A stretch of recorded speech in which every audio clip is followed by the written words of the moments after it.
Okay, Aman, are we ready to start? So, how common is it to have a tumor and have negative blood work, like a negative chromogranin and HIAA?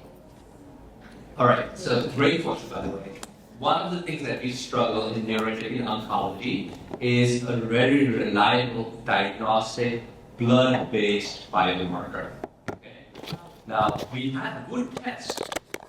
Chromogranin has been there for decades. But each passing year, our bar to say with conviction that how accurate the test is getting higher and higher when it comes to cancer. Okay? So, chromogranin, which is a good test, good supportive test, was very important part of our workup, let's say, 20 years back. Now our requirements and demands are higher and higher. So we don't just rely on chromogranin. We have to have the imaging evidence, very, very important. Over the years, our imaging modalities have improved. We now have access to PET scans like DOTA-DATE PETs, which are 95 to 97% sensitive and specific. They can pick up stuff which is as small as 3 millimeters.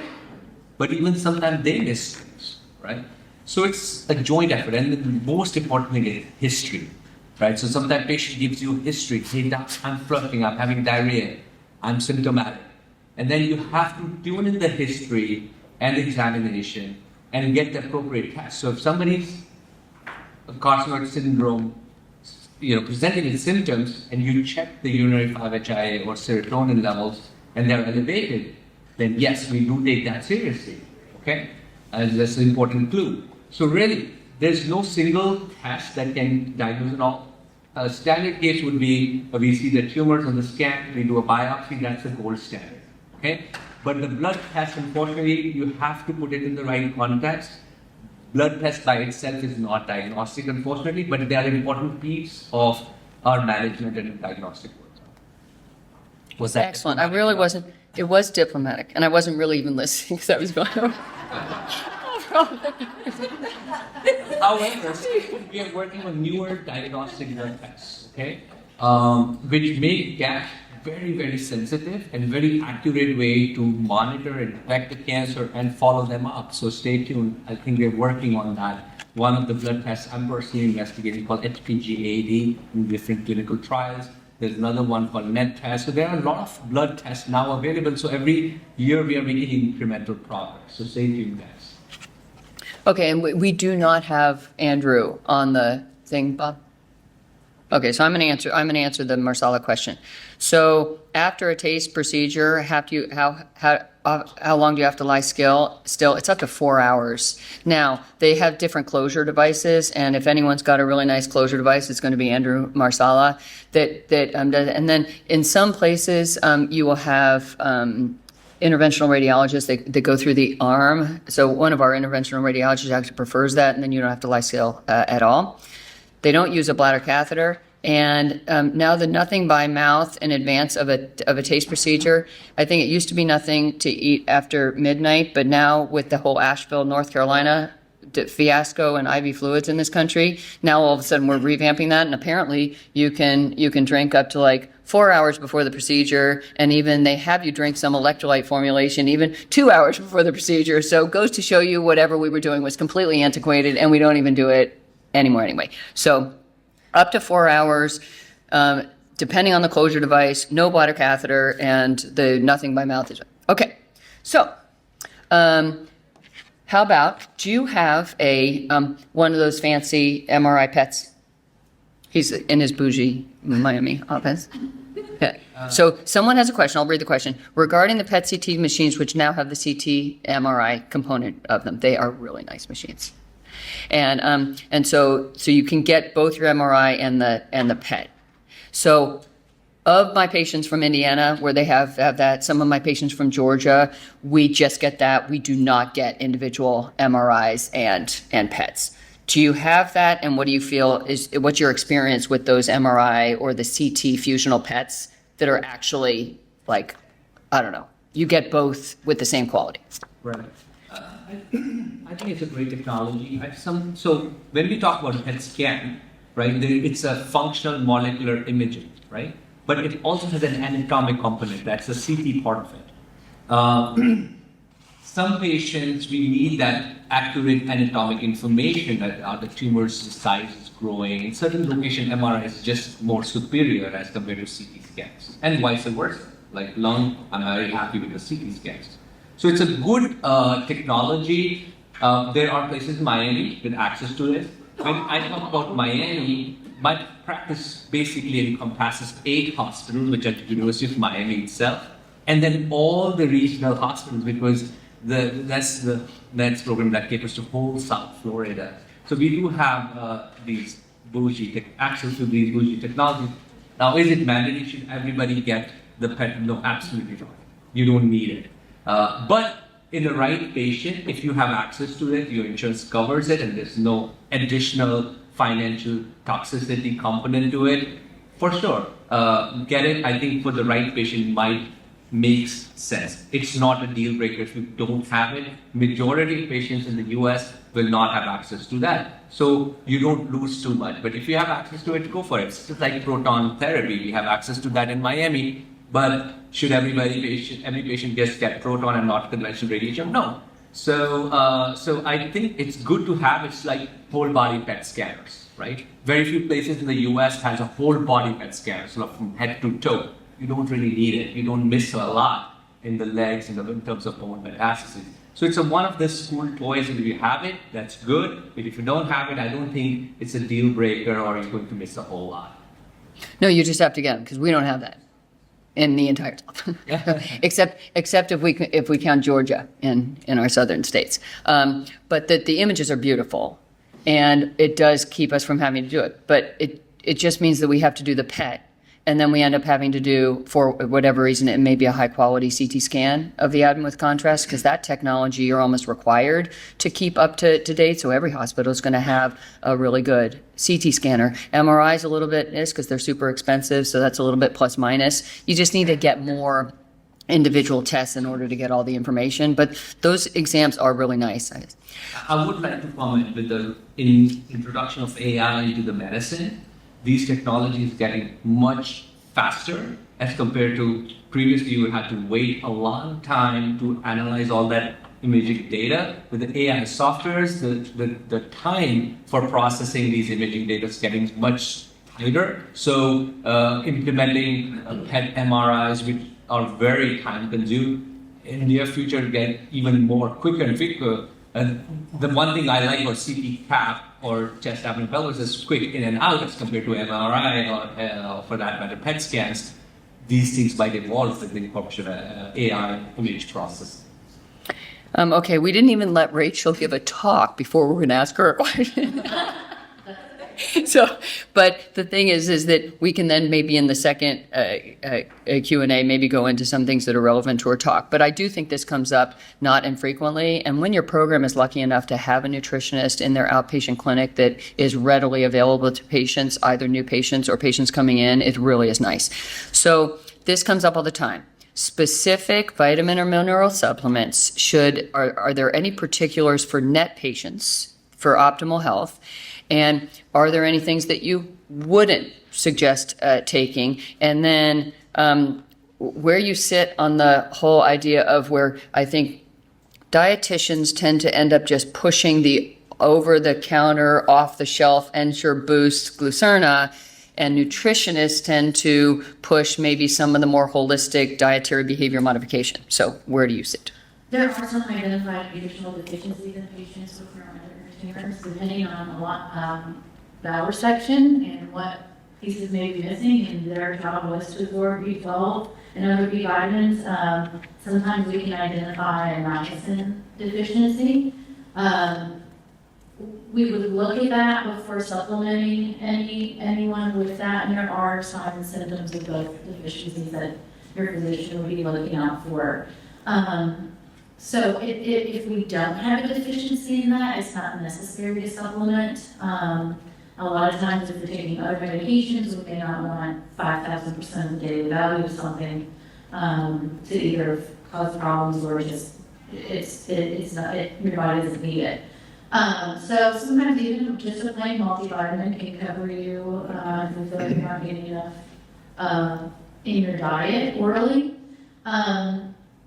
we do use a lot of boosts and insure, but we also use individually what's going to work for someone. Some people, some people like them, they're easy, they're affordable, but there's lots of different protein shakes that either my patients make at home or on the market now. I think we're lucky to have more whole food ingredient made protein supplement shakes.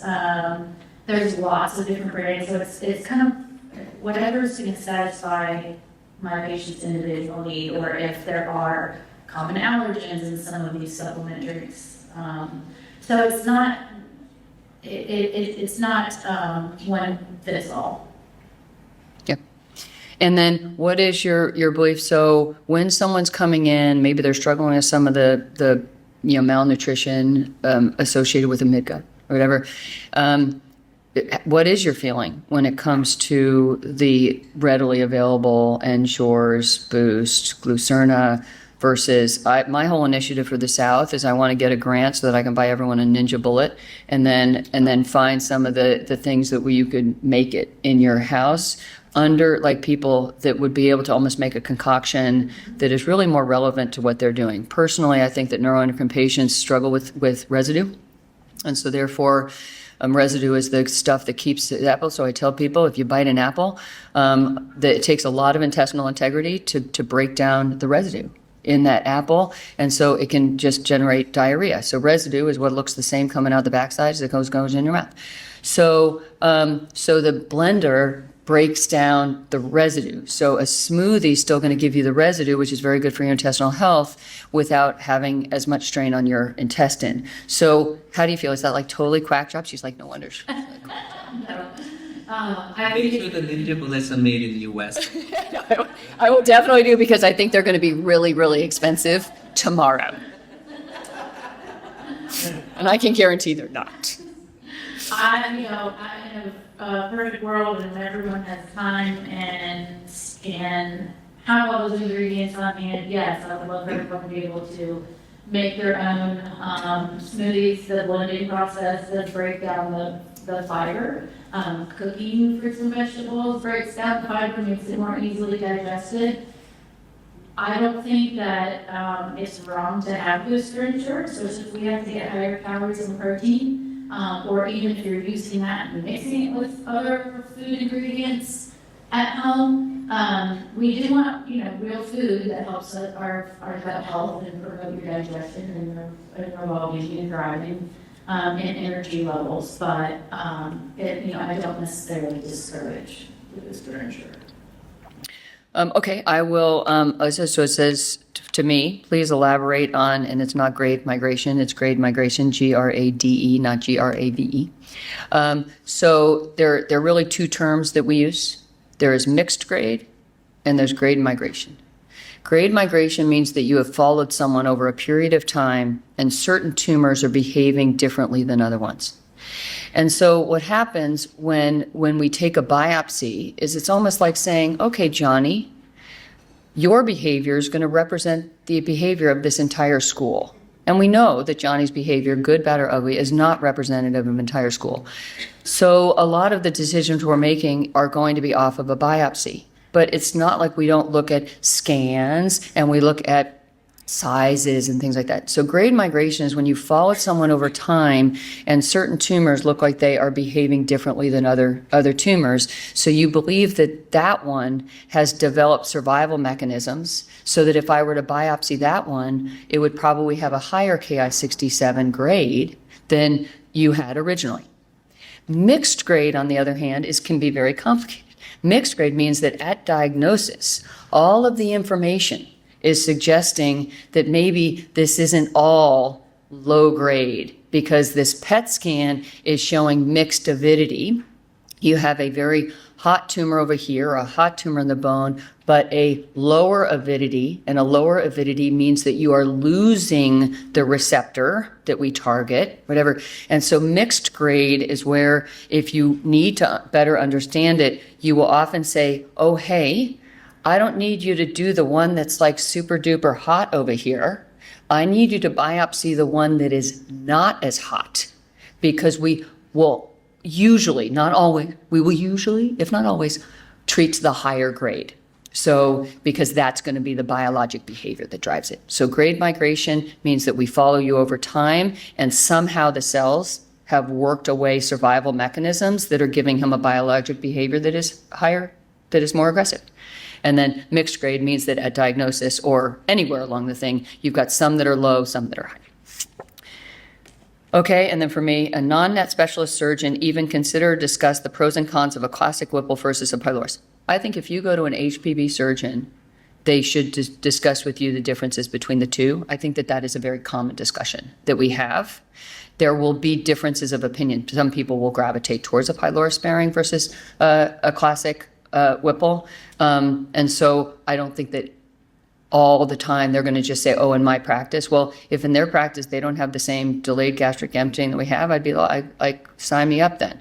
But that in general, I think that the people that should be doing those cases should be people that would be familiar with both and that would give you the pros and cons of each of them. So, okay, Aman. So how long is sandostatin effective? How dangerous are bone metastases? Oh, and then can you have multiple liver resections? The answer to that is yes. So the first two to you. Gotcha. I mean, you all probably by now understand the importance of why each patient is so unique. That's why zebra presents our mascot.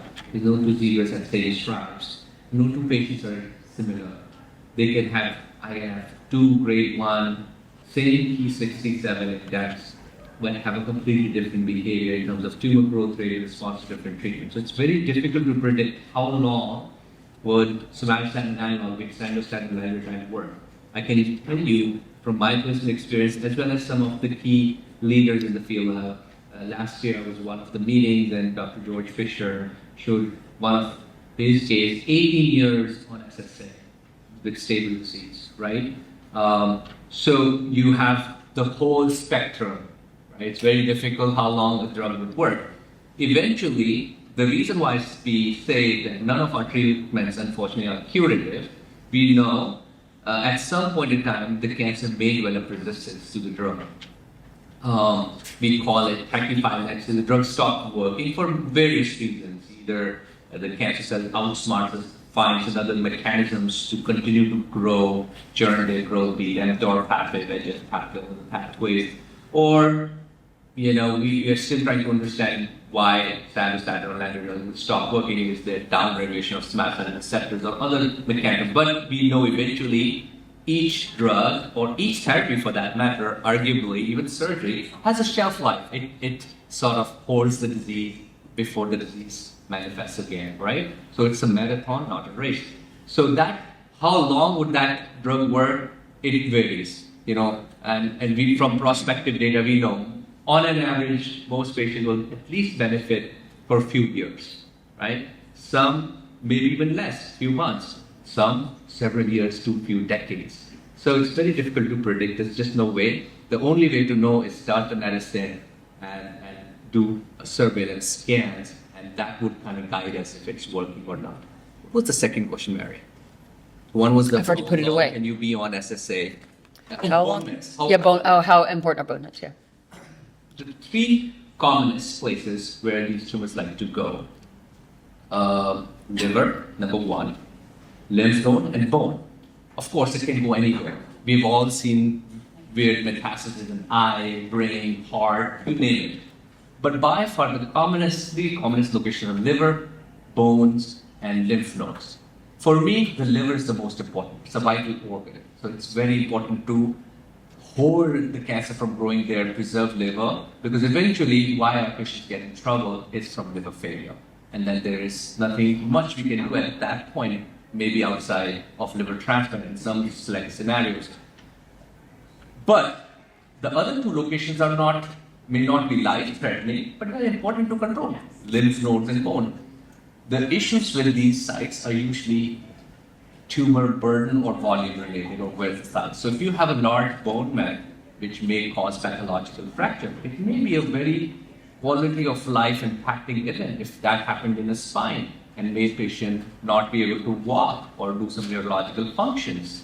So all the areas are important. So it's very difficult for me to say, oh, don't worry about bone mats, only worry about liver mats or brain mats.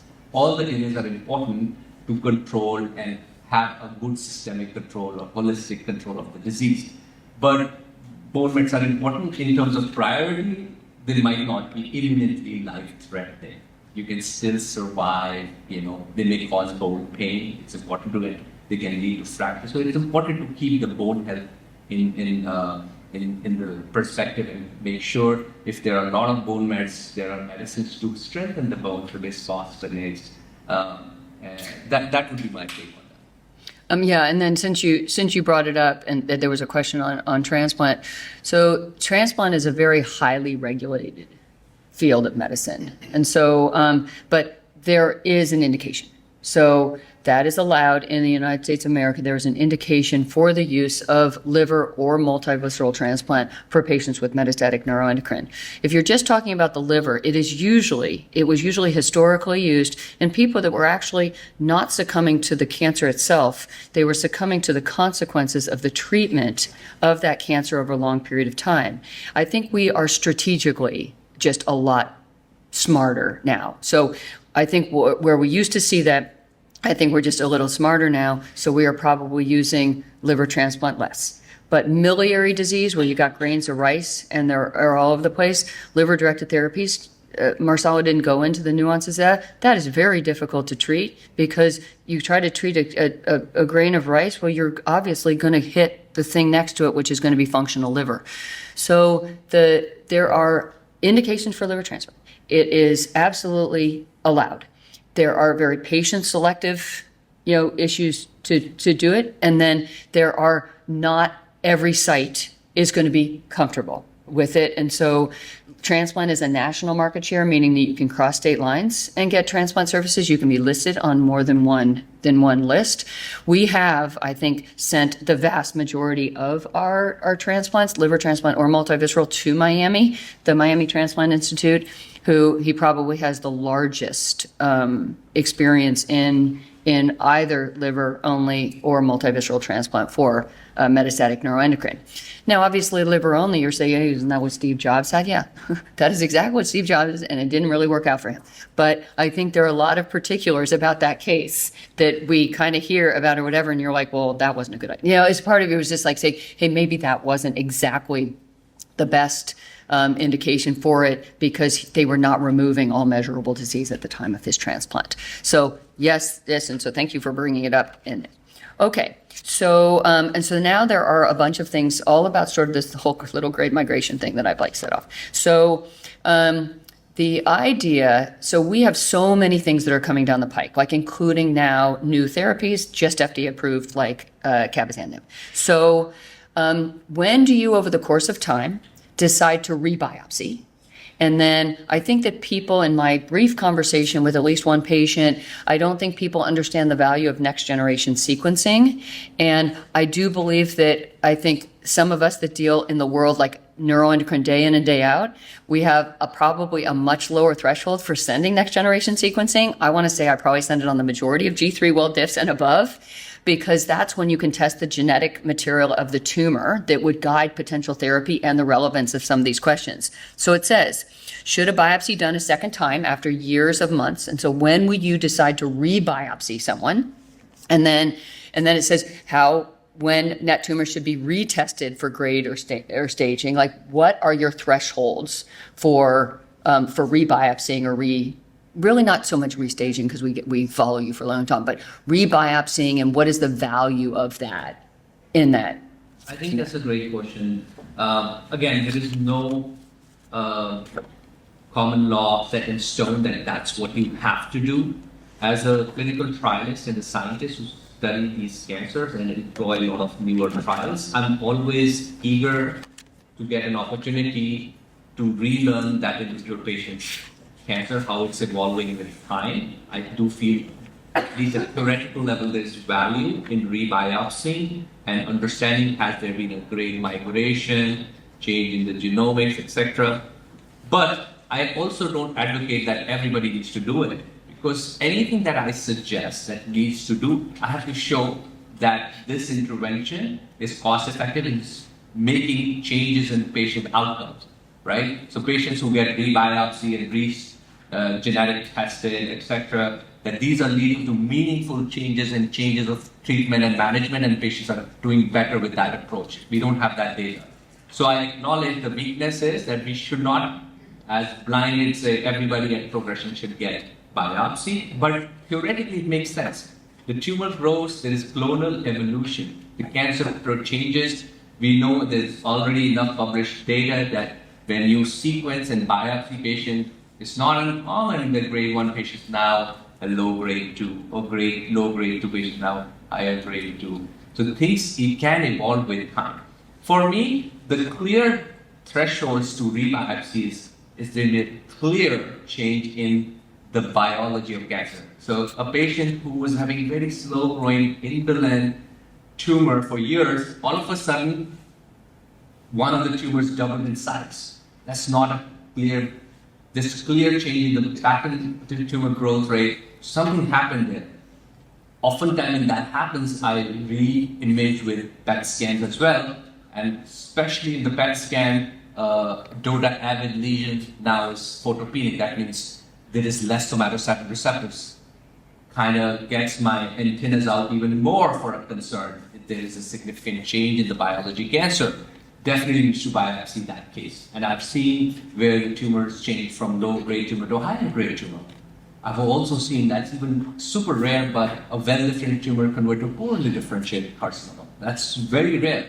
But these things can happen. So if you see a change in the pattern of disease, because we follow patients for a long period of time, so we have a good gut feeling, okay, there's something wrong. Or patients all of a sudden, tumors are blossoming and growing into new lesions, that's definitely a good reason to biopsy. Or there has been change in the receptor expression on your PET scans. Previously, the PET scan, everything was lighting up. Now there are areas that are not lighting up. And you're worried, is there a great migration or there tumors losing somatostatin receptors, or is it a completely different type of cancer?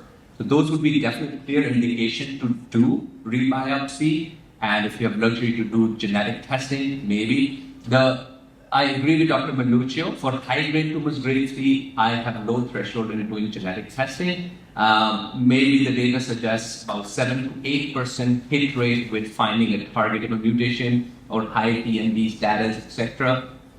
But for grade 1, grade 2, unfortunately, we oftentimes are not able to find any meaningful information from genetic testing that we can use to change your treatment.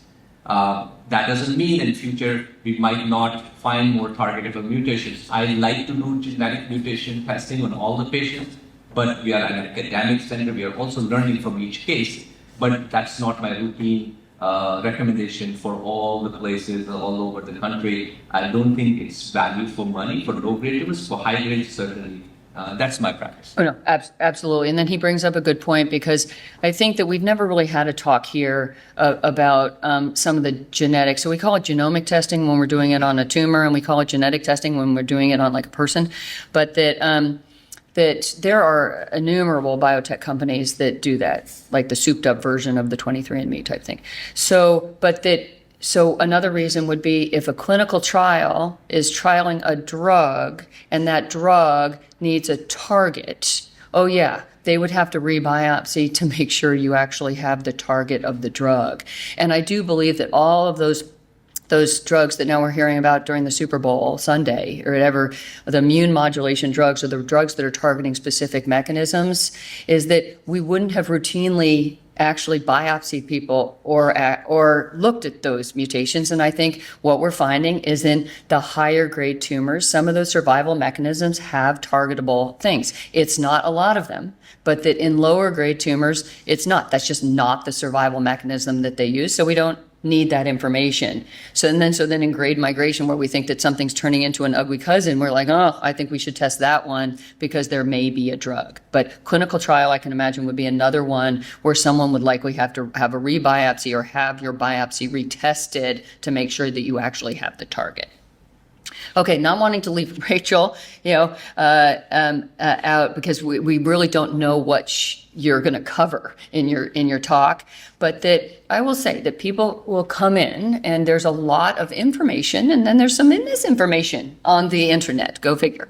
So, and even there's some information and some misinformation on even support group sites. So, I think when it comes to what we should take or what we shouldn't take, and I have to admit, I've just never gone through the list of whether or not milk thistle here, coenzyme Q, should we all be doing liver oil or flaxseed or things like that. So when you think something is like, oh, milk thistle for liver support, like what does that even mean to a patient? And is there some value? Because I shouldn't really say that because milk thistle should be really awesome for you. But what does it mean? And should people be either wary of some of these supplements, or should they be maybe using some supplements as a way of like taking control of the things that they can? They specifically asked about milk thistle. Oh, the internet. I tell my patients that the internet does not know you. It's very overwhelming, and it's hard to sift through that stuff. And there can be misinformation, or we're doing things that we don't even need to be doing. We don't tell our patients to take milk thistle. It may be beneficial, or it may not be harmful. But that's why I think it's case by case basis. Do we have an afternoon session? We could talk to pharmacists, and they would say, maybe not take milk thistle while you're getting this treatment for a liver disease. And then there's a lot of, there's no one algorithm or perfect combination of any of those things for someone. So, and I'll talk about it in my talk, what I look at and what I look for in my patients in their nutrition status. And there can be reasons to supplement some of these things, but a lot of times they are making, hopeful claims that this itself is going to make an improvement, or it's promising, but it's also frustrating because yes, you feel like you want to do something to control and do the best you can for yourself, which is totally understandable. So part of my job is to help you sift through that and kind of alleviate some of the stress of some of those other unnecessary things, or find something that we really think might benefit your nutrition status. Great. So, and then we haven't heard the PRT talk yet. So why don't we just say, and if you say, hey, I covered that in the thing, we got two cases. So, because these are actually really, really pertinent questions. So you have PRT and in terms of locations of tumors. So one is the question of the viability of PRT for the mesentery. Are there any cautions, or are any advancements, or are there clinical trials that are specific, I guess, to that problem, or maybe even PRT related, which is actually super important since Raise Bio is one of the PRT clinical trials that we have. And then how about extra concerns or conflicts for a patient with carcinoid heart disease before starting something like PRT? The first question, I guess we can reserve for after the talk, because I will go over some of the indication when we do PRT, when to not do, and when's the gray area, and what are some of the clinical trials and what are they targeting. The second question, I didn't exclude it because it's a very niche question. Carcinoid heart disease is a unique problem. Fortunately, its incidence coming down because we are getting smarter in terms of diagnosing early, managing patients properly. They're not left undiagnosed with very high serotonin for a long period of time, which causes damage to their heart. But if somebody has carcinoid heart disease and is being considered for PRRT, one of the phenomena that can be seen, don't have to always happen, is carcinoid crisis after PRRT. So any drug or intervention which is effective and destroys the tumor, and the tumor dies and necrosis, it spills the stored serotonin. The way serotonin is made during the tumor cells, but it's not made on a real-time basis. It then gets stored in these vesicles and it just hangs in there. And certain foods, stresses, and certain things will cause these tumors to then release serotonin sporadically. So you can imagine if a drug is working really well and it destroys the tumor, one of the unintended consequences could be that, oh, as it dies, it's also spinning out serotonin. So some patients will have this carcinoid sort of flare or crisis after the PRRT treatment. That's true for any other good effective treatment as well. And they have a lot of flushing, low blood pressure, and other things. So those are the patients who are usually very high serotonin and carcinoid flushing to begin with. So we prep them early to say, if it happens, you use your short-acting octreotide to stabilize the symptoms. Fortunately, with every subsequent PRT cycle, as the bulk of the disease stabilizes, this issue gets less and less. So in that context, yes, if somebody has bad carcinoid syndrome at baseline, also has carcinoid heart disease, it's not an absolute contraindication. In fact, you want effective treatments like PRP to control the disease. You just be extra cautious. Any patients who have carcinoid heart disease, I work very closely with their cardiologist and cardiothoracic surgeon. That needs to be taken care of. And what organ needs to be dealt first is based on individual patients. So if the tumors are growing rapid in the liver, and that needs to be taken care of while the heart is relatively stable and cardiologists got their blood pressure and pressures maintained with the medicine, that's good enough. But sometimes we have to do the valve replacement first because they are in the right side of heart failure, and we take the back seat while we try to manage with shots and other interventions. So it's not an absolute contraindication, but certainly be aware that carcinoid flare can make carcinoid heart disease in symptomatic patient worse. So gotta be working very closely with the multidisciplinary team, and if that happens, then they are ready to intervene and do whatever is needed to control their right-sided heart failure or flare-up.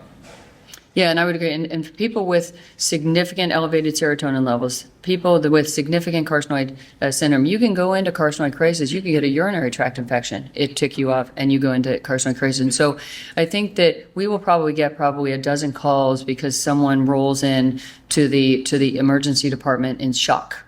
And you're like, well, I really think, and they're like urosepsis or something like that. And I was like, well, really, I think they have a really bad urinary tract, or they have a pneumonia, or they have something like this, and they're really in carcinoid crisis. And then we can walk people through what is required to get people out of the carcinoid thing, and then obviously the antibiotics or whatever the interventions are to do the source.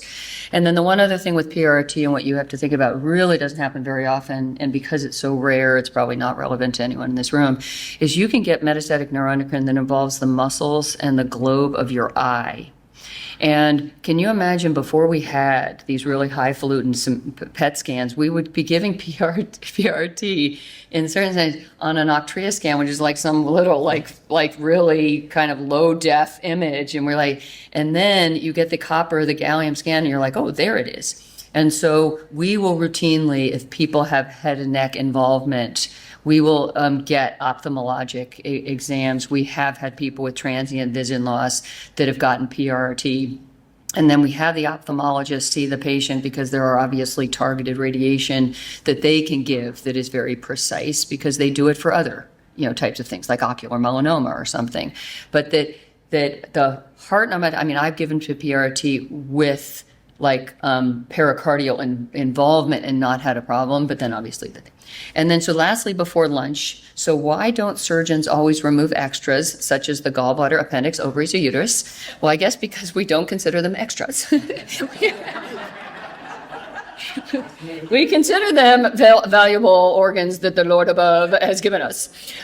So in all seriousness though, if you have a node positive midgut neuroendocrine tumor, you're doing that operation with curative intent, removing all evidence of disease. There is still a moderate risk of you having recurrence or the development of metastatic disease over a very long life. We will often take out the gallbladder under those circumstances because people that are on long-acting somatostatin receptor analogs for a long period of time, it does kind of burn out and make your gallbladder dysfunctional. And it's kind of a drag to have to go back and have another operation. So I think the difference between general surgeons that are going in and doing an operation and not really thinking about the long game, we will often get people and then they have to go on the drug because they have residual disease, and then they develop gallbladder problems, and then we're taking out their gallbladder problems, and they're like, well, why didn't they do that? And was like, well, because they didn't know you were going to need the drug that they may or may not have heard of. So the appendix is an interesting one. So appendix, if you have a clean contaminated case, versus a contaminated case. We will routinely take out the appendix too. There is no actual, sort of in an adult person role for the appendix. In kids, apparently it's associated with some immune function, but that we will often take out the appendix, but that's an extraordinarily low risk, and usually whatever operation we're doing is higher risk than the appendix. Now, when you get into ovaries and uterus, well, in a premenopausal woman, we do not sacrifice ovaries without grave consideration because of osteoporosis-related problems, but that the ovaries in a postmenopausal woman, obviously, if there's any suspicion of involvement, you can have neuroendocrine that hides in the ovaries, and we will often take the ovaries because there's no consequence. I draw a line at the uterus. Maybe it's because I have one, but that I think that there are consequences to a woman's life, and no one walks the path of the thing. And so when you start getting into hysterectomies, even if someone has implants on the uterus, you get into hysterectomies. It's not a high-risk operation, but it has consequences. Usually they are quality of life consequences, but the fact is that in general, there is a unique risk associated with a uterus. Now, if someone has a completely early stage, you're doing this laparoscopically small bowel thing, and it's really low risk, maybe even no lymph nodes involved, is that I don't routinely take out the gallbladder, because all you need is one person to come to your office pissed off that they have bile salt reabsorption issues because you took out their gallbladder. Or if people that need a right hemicolectomy for a really early stage, grade 1 mid-gut neuroendocrine tumor, they've lost their ileocecal valve, and part of their bile salt reabsorption, and now they've got bile salt diarrhea. And so I think that there are reasons why we don't always remove actually, there are reasons why we do. I would say that more importantly, there are reasons that we do. So if people are then looking at an operation and say, would there be any other things that you would remove as part of the operation for whatever reason, and then have someone talk about it. But all of those are relevant to neuroendocrine. So, yeah. Mary, how about facelift and hair transplantation? Or the people that say, could you just do a tummy tuck while you're there? While you're there, could you just take my entire muffin top? Okay, so we got down to the last 3, and I can definitely talk to the person that needs follow-up after 10 years, because that's just a documentation issue. And then I think that maybe we can just save the last 3 for We can later. save those. Excellent, super. Because here's a big secret. The panel this afternoon, It's the same. they'll come back and talk about those things. So how about it? Did you like the